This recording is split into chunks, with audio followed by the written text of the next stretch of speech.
Bíblia para a Igreja. O Sermão do Monte, com Heber Campos Júnior. Graça e paz, Igreja de Cristo.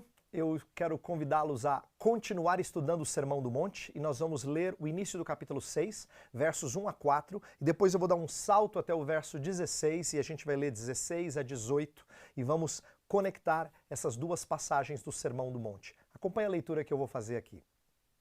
Guardai-vos de exercer a vossa justiça diante dos homens, com o fim de serdes vistos por eles. Doutra sorte, não tereis galardão junto de vosso Pai Celeste.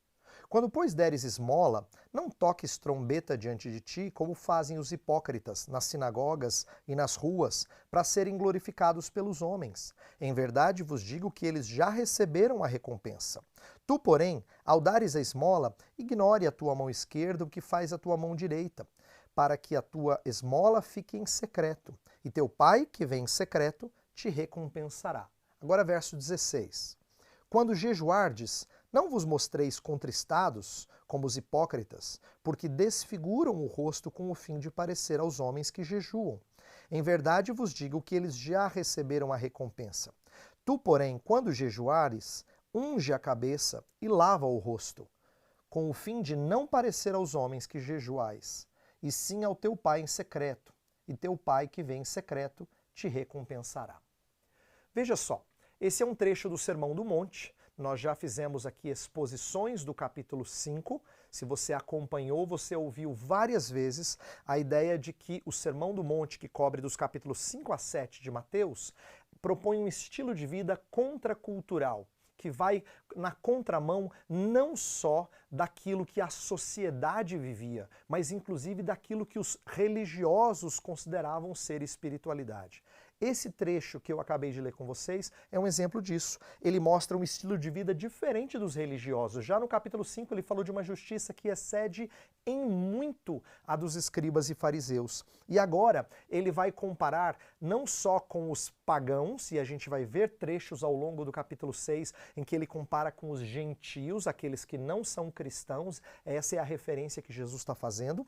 Mas ele também vai comparar com os fariseus, com os religiosos, porque Jesus quer mostrar um estilo de vida contracultural não só em relação à sociedade secularizada, mas inclusive aqueles que se dizem evangélicos ou cristãos, mas que são nominais. Então, aprenda que o Sermão do Monte é um choque para todos, seja você um religioso ou não.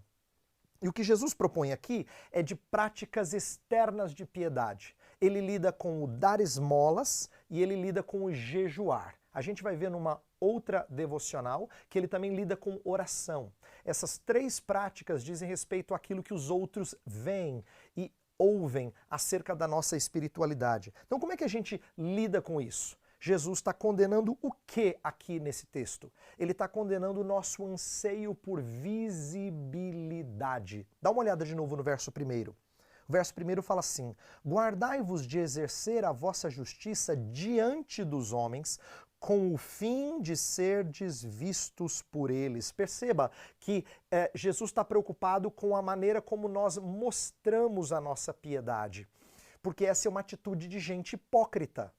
Ele vai repetir esse conceito de hipocrisia várias vezes. No verso 2 ele fala: quando você der esmola, não toques trombeta diante de ti, como fazem os hipócritas. No versículo 16 ele vai repetir: quando você jejuar, não se mostre contristado, como quem está sentindo muito o jejum, como fazem os hipócritas. Então essa preocupação de Jesus com a hipocrisia é aquela que quer mostrar aos homens a sua piedade. E Jesus diz que quem se preocupa com o louvor dos homens só terá isso. Ele repete várias vezes no início do capítulo 6 a ideia de que eles já receberam a recompensa. Quando você quer mostrar aos homens, isso é tudo que você vai conseguir.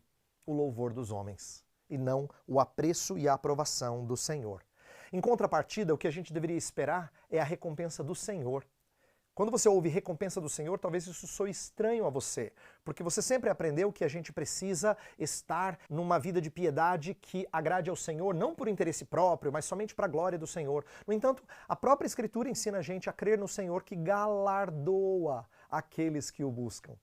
A fé que agrada ao Senhor é aquela que crê que Ele é galardoador daqueles que o buscam, diz Hebreus capítulo 11.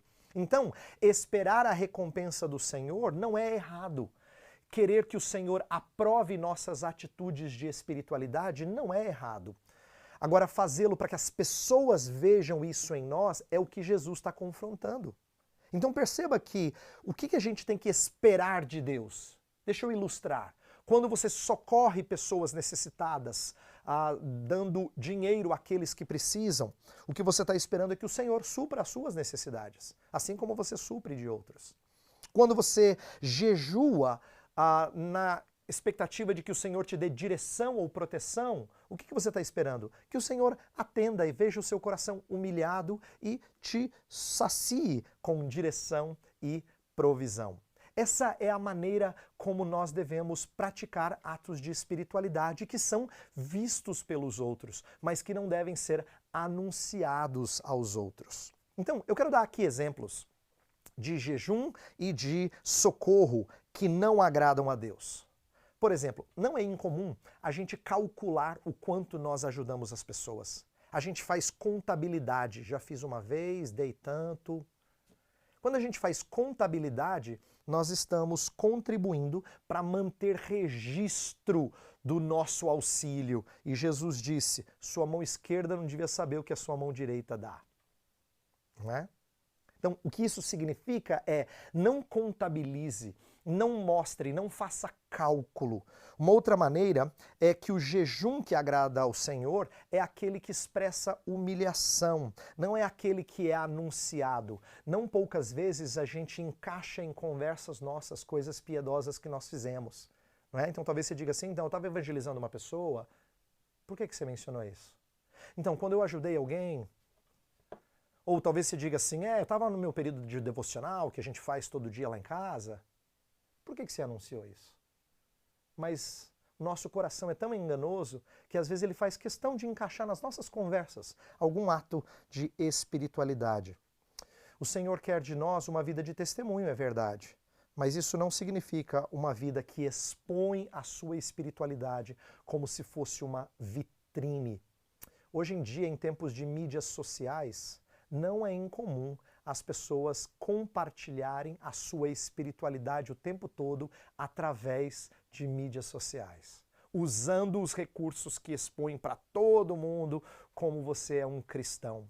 É curioso que mídias sociais sejam mais marcadas pelas suas vitórias do que pelas suas derrotas, não é verdade? No entanto, a vida da gente na prática mostra que a gente tropeça bastante. Essas coisas não são colocadas nas mídias sociais. Por quê? Porque elas revelam um mundo irreal, um você irreal. Quando Jesus Cristo quis exaltar a atitude de um homem, ele não exaltou a atitude daquele que orou assim, Senhor, graças te dou porque não sou como esses, jejuo com frequência, dou o dízimo. Não foi esse que foi exaltado por Jesus. A pessoa exaltada por Jesus é aquele que expôs diante de Deus quão quebrado ele era. Batia no peito e dizia, sê propício a mim, pecador. É esse que o Senhor Jesus exalta, porque é essa a espiritualidade agradável ao Senhor. Então eu quero encerrar levando você a pensar no orgulho que está por trás de nossos atos de espiritualidade serem mostrados aos homens. Olha como a gente está repleto de desejo de aprovação alheia. A gente quer que os outros nos vejam como piedosos. Embora a gente saiba dos nossos erros, eles não sabem daquilo que acontece na nossa intimidade. Nós fazemos questão de mostrar que nós somos devotos ao Senhor. Não perfeitamente, é verdade, mas o suficientemente para que os outros coloquem o seu selo de aprovação. Isso é orgulho. O orgulho está na essência do desejo de agradar pessoas. E eu quero levar você a pensar que só tem uma coisa que pode fazer você vencer esse anseio por agradar pessoas. É o temor do Senhor. Quando Deus se torna grande para você, as pessoas ficam menores. Quando Deus começa a ficar pequeno, é porque você tem pensado muito acerca das pessoas. A minha oração, e eu espero que seja a sua, é que você pense num Senhor cada vez maior, para que as pessoas e a opinião delas seja cada vez menos importante sobre a sua espiritualidade.